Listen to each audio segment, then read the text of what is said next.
Assalamualaikum. Bagaimana kabarnya hari ini anak-anak? Alhamdulillah sehat semua ya.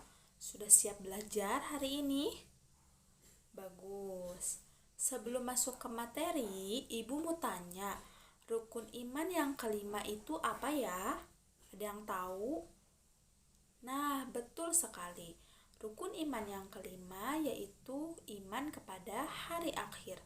Pada pembelajaran hari ini, kita akan membahas tema mengenai iman kepada hari akhir.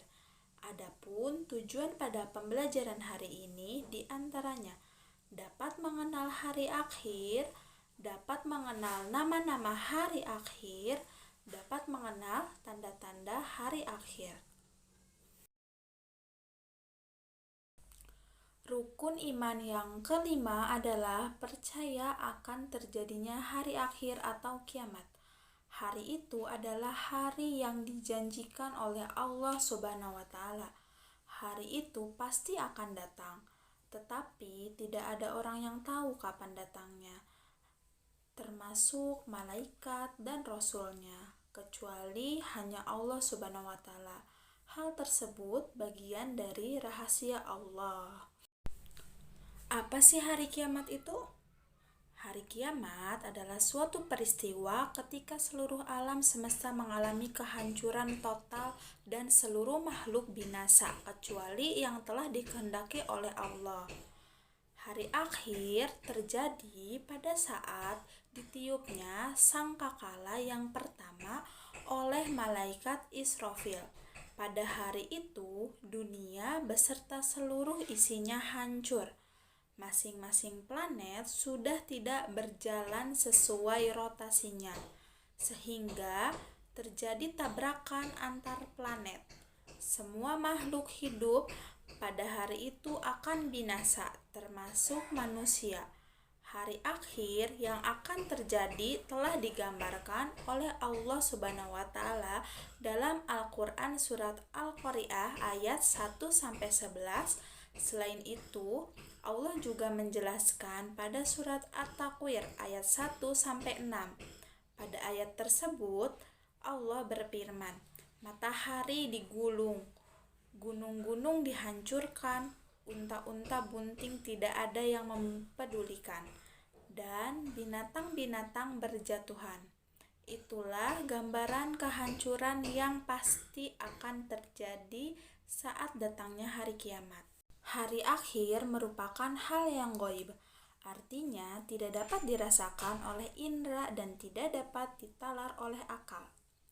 Tanda-tanda hari kiamat dikelompokkan menjadi dua, yaitu tanda-tanda kecil disebut kiamat sugro dan tanda-tanda besar disebut kiamat kubro. Adapun tanda-tanda kecil yaitu kiamat sugro sebagai berikut. 1. Benda mati dapat bersuara seperti robot, televisi, dan handphone.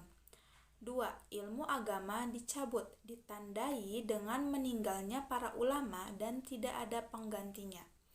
3. Laki-laki mirip dengan perempuan dan perempuan mirip laki-laki. Yang keempat, semakin banyaknya kemaksiatan. Yang kelima, orang kaya diagung-agungkan. Dan yang keenam, ghibah atau gosip menjadi ucapan sehari-hari. Yang ketujuh, jumlah wanita lebih banyak daripada pria. Yang kedelapan, waktu berjalan terasa sangat cepat. Sedangkan tanda-tanda besar terjadinya hari akhir atau bisa disebut kiamat kubro diantaranya. Yang pertama, menjelang hari kiamat, Allah Subhanahu wa Ta'ala menurunkan kabut tipis sehingga seluruh umat muslim mengalami kematian, sementara orang-orang kafir masih hidup. Yang kedua, munculnya Dajjal. Dia akan mengaku dirinya sebagai Tuhan. Salah satu ciri khusus Dajjal adalah sebelah matanya buta dan di keningnya terdapat tulisan kafir. Yang ketiga, turunnya Imam Al-Mahdi di bumi untuk memerangi Dajjal. Yang keempat, turunnya Nabi Isa ke permukaan bumi. Yang kelima, keluarnya Ya'juj dan Ma'juj. Yang keenam, munculnya Dabbah, yaitu sejenis binatang melata yang dapat berbicara dengan manusia. Dan yang terakhir, matahari terbit dari arah barat dan terbenam di arah timur. Dan juga terjadi gerhana matahari di timur. Selanjutnya yaitu nama-nama hari akhir.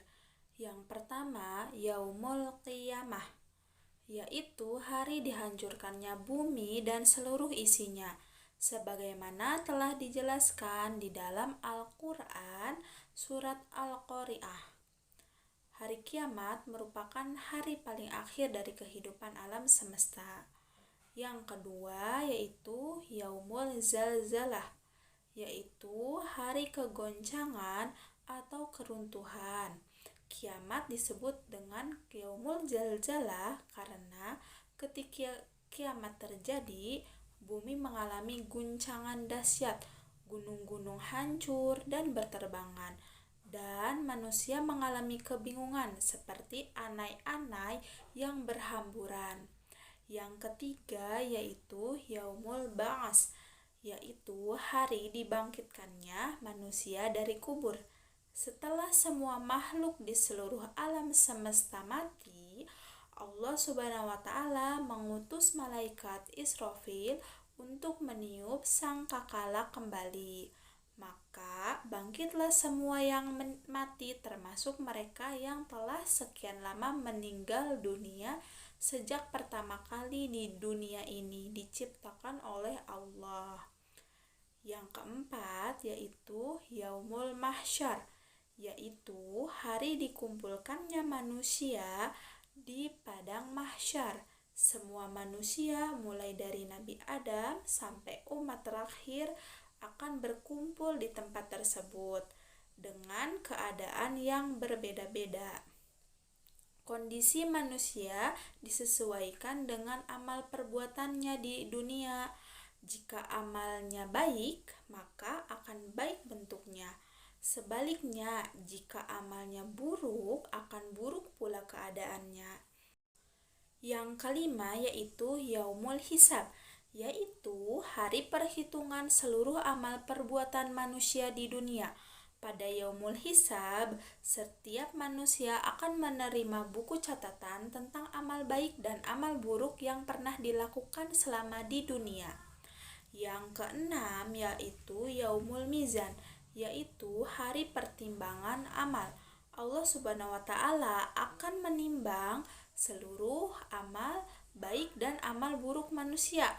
Jika kebaikannya lebih berat daripada amal buruknya, maka ia akan mendapatkan kebahagiaan yang abadi. Sebaliknya, jika timbangan amal buruknya lebih berat, maka akan mendapatkan kesengsaraan.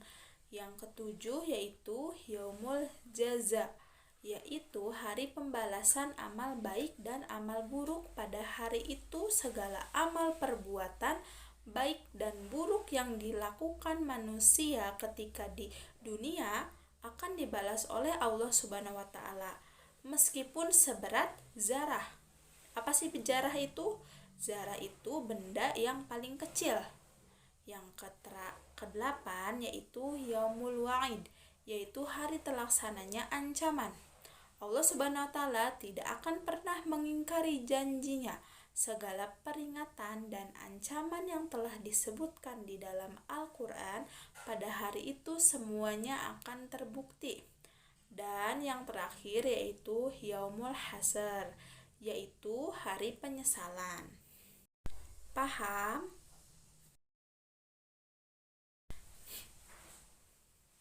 Setelah kalian mengetahui mengenai hari akhir, coba sekarang kalian kerjakan LKS halaman 45 di teks ayo menjawab. Setelah itu kumpulkan di ibu, nanti ibu akan menilainya. Cukup sekian pada pertemuan hari ini.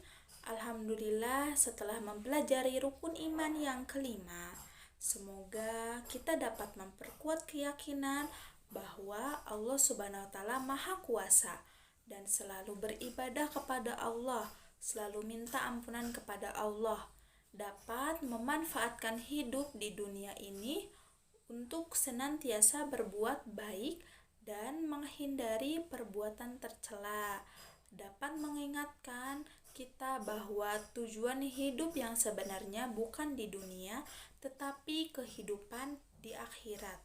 Amin. Sebelum menutup pembelajaran pada hari ini, marilah kita berdoa terlebih dahulu. Berdoa dimulai. Berdoa selesai. Wassalamualaikum warahmatullahi wabarakatuh.